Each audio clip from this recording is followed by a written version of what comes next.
Hey guys, what's up? I'm Erin and welcome back to the channel. You've got multiple income streams in retirement. Maybe that's Social Security, maybe it's an annuity, maybe it's a pension, and of course your 401k or your IRA. But here's the thing, not all income streams are created equally. Each one comes with its own pros and cons and emotional baggage. Some make you feel secure, others make you second guess every single withdrawal. So let's go head to head. Social Security versus 401k versus annuity versus pension. Let's talk predictability, flexibility, taxes, and most importantly, how these income streams affect the way you actually spend in retirement. Because building wealth is one thing, but learning how to spend it confidently, well, that's a whole different skill set. Let's start with Social Security, the one income source over 90% of retirees have. Some of the pros of Social Security is that it's guaranteed for life. It has an annual inflation adjustment, cost of living adjustment that's built right in and happens on an annual basis.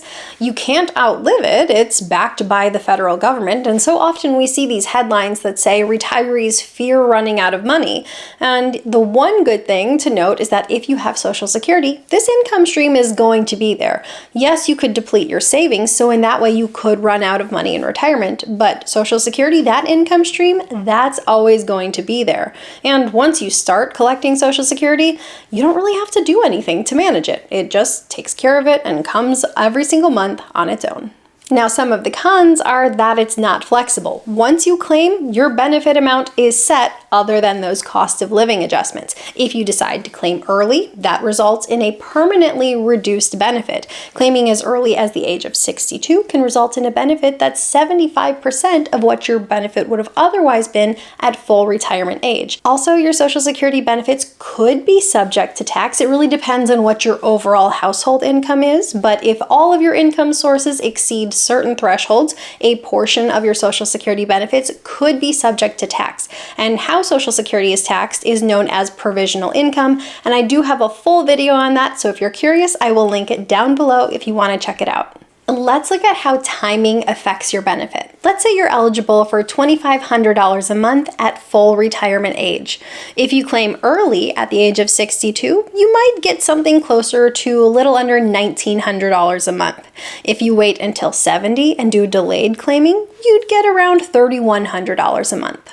If you're married or coupled up, it's likely that you're both receiving Social Security benefits, and that can be really beneficial because these benefits show up every single month. And because they show up every single month, most retirees are comfortable spending it because it feels like income. And you know what? In a way it is.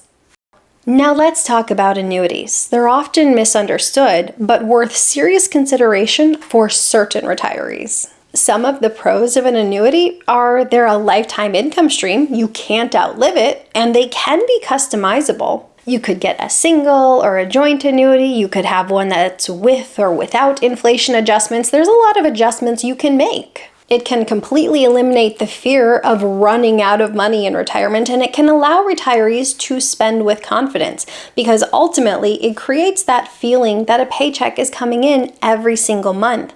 And for a retiree who needs that kind of guarantee, this can be a really great option, and it gives them the confidence to spend on whatever they choose to enjoy in retirement. Now, annuities are absolutely a hot button issue in the personal finance space, and just as we went over the pros, we have to go over the cons. And first and foremost, there is a lot less liquidity. Once you choose to annuitize, it's generally a decision that can't be undone. It's kind of a one-way street. There are certain riders that maybe you could add for maybe a memory care facility or long-term care that could potentially allow you to get out of an annuity contract, but by and large, once you annuitize, you can't back out of that option. Annuities can come with inflation protection, but remember, it costs more. It's typically not available on the baseline model, so to speak. And remember, fees vary wildly. If you are in a position where you are considering an annuity, make sure that you shop around. Make sure you know exactly what you're getting into, and make sure that you're not sacrificing long-term returns for simple short-term peace of mind. We're talking about lifetime guaranteed annuities here. We're not talking about variable or the index kind. Let's say you take $200,000 and use it to purchase a lifetime annuity at the age of 67. Depending on your age, your gender, and whether you choose any extra features, you might receive around $1,100 to $1,300 per month. So let's call it roughly $13,000 to a little over $15,000 a year in predictable, guaranteed income. Now let's compare that to a DIY approach.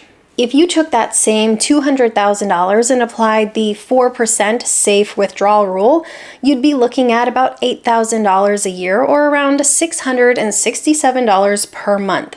That's significantly lower than the annuity payout, at least on the surface. So why the difference? Well, with an annuity, you're trading flexibility for a guarantee. And once you annuitize, that money is no longer yours to manage. And if you pass away early, unless you've selected a period certain option, that money stays with the insurance company. It doesn't go to your heirs.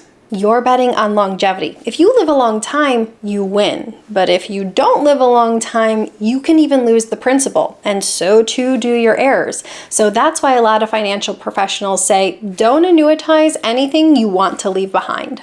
So yes, annuities often pay less in total than what you might get through a self-managed portfolio over time, but they provide something a portfolio may not be able to guarantee, and that is an income for life. And for some retirees, that might be exactly what they need. Because if you're a person who would otherwise spend absolutely nothing from your investments out of fear, an annuity can give you something, and that is peace of mind and permission to spend some of your portfolio.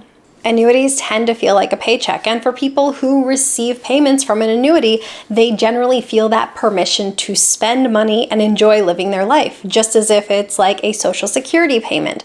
But remember, annuities come with a cost, and make sure you know exactly what that cost is and that it's a cost you're comfortable with paying. Now let's talk about the big one, your 401k or IRA. This is where most of your savings live, and for most retirees, this is where things get a little complicated. Let's break down the pros of these accounts. Well, this is where you get the most control, and if you're watching videos like this, chances are you're a good DIY finance person. You're very financially savvy. And for those who are financially inclined, it can be really fun to take control of your finances and allocate things according to all of your goals and your buckets. If you're actually the one at the helm of your own money, this is going to give your money the most long-term growth potential, especially as you elect investments that have rock bottom costs. Maybe you choose ETFs or maybe you choose index funds. And if you find that you're investing in a Roth account as opposed to a traditional, well, this is completely tax-free growth and money that ultimately gets to be passed on to your heirs completely tax-free. That's a huge win.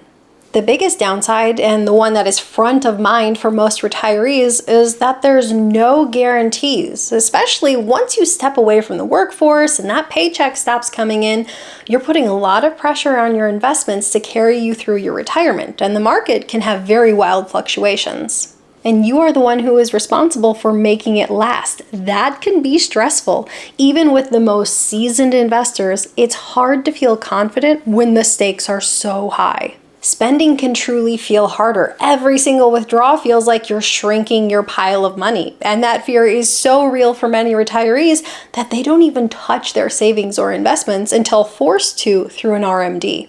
A typical retiree withdraws just 2% from their portfolio. That is well below the common recommendation of 4% as a safe rate of withdrawal.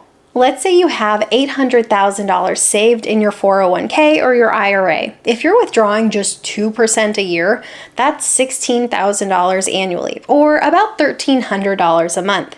At a more traditional 4% withdrawal rate, that number jumps to $32,000 a year, or about $2,600 a month. So what's the real difference? That's $16,000 more per year that you could be spending to actually enjoy your retirement more. And over a decade, ignoring inflation, that adds up to $160,000. That's $160,000 sitting on the sidelines while you stress about whether it's safe to spend. Here's the thing, if you're underspending out of fear, it's likely that you're undercutting your quality of life in retirement. That is why structure, strategy, and confidence matter, because money isn't meant to just sit there and grow. It is meant to be used to live the life you want. Now, not everyone has a pension, but for those who do, it's an incredible asset. It's a guaranteed income stream for life. It's often backed by state, federal, or corporate plans.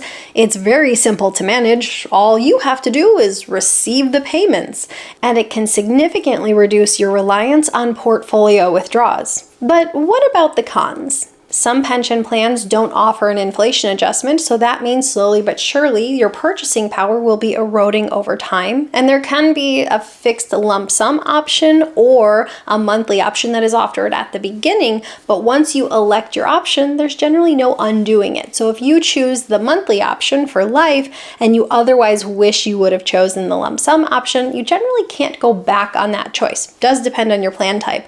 And it's not to say that pension plans are entirely risk-free, because if you have a corporate pension or a privately managed pension, there is some risk in the sense that this pension may be mismanaged and the funds could dry up to fund it. Now, the Pension Benefit Guaranty Corporation may back some of these plans if they do fail, but some pension plans do fail, so they're not perfectly guaranteed. If you have a pension paying $2,000 a month, that's $24,000 a year in stable income before you ever even touch Social Security or savings. That's a huge win.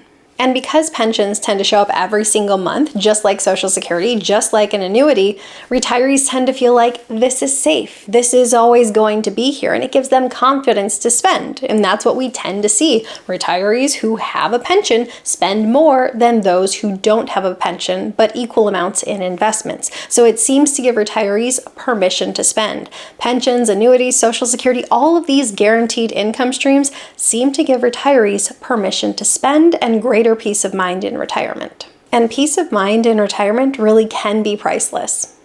Now let's compare the big four income sources side by side. Each one plays a different role. Social Security and pensions, if you're lucky enough to have one, provide safety and stability. They show up like a paycheck, they're reliable, and they take the pressure off your portfolio. Annuities can create that same kind of guaranteed income when you need a buffer, but they're absolutely not for everyone. But for some retirees, they offer the peace of mind that makes spending easier. And then you've got the 401k and IRAs. These give you control, they give you flexibility and you growth potential. But they also put the pressure on you to make the right decisions, especially when the market gets rocky or income feels uncertain. The best retirements don't rely simply on one stream of income. Instead, they blend as many of these tools as possible to create a sense of freedom, security, and flexibility. So, what does your mix look like? If you're someone who's saved diligently but struggles to spend, you are not alone. But you deserve a retirement that feels secure and fulfilling, not one filled with stress. Saving is just one step. Learning to spend, well, that's the rest of the journey. So do you have a plan for when you step away from the workforce and how you're going to spend your investments? Share your thoughts in a comment down below. I post new videos every single week. If you got anything at all out of this one, please give it a like. If you're new here, please consider subscribing, or if you know of someone who might get something out of this type of content, please consider sharing. I'll see you soon. Bye. I broke my nose and it hurts really, really, really, really bad. Unfortunately, it wasn't broken enough to need surgery, so looks like I'm stuck with this nose for life. I probably shouldn't say unfortunately there, right? We're lucky-ish. I would have taken a new nose. What up? That was a hot mess. Let's slow down, clean it up, tidy. Let's do this. Stupid microphone. It's like the 12th time I've hit it today. Yeah, it's up to over oh my goodness, stop the stutter. There's a song about stuttering. It's actually a beautiful song. Anyway, guy in love with a girl. He can't stop stuttering when he sees her because she's so beautiful. Beautiful song. If you can find what song it is, leave it in the comments. Bonus for you. But I actually love that song. I do know which one it is. No one wants me to sing it. Ah, school bell.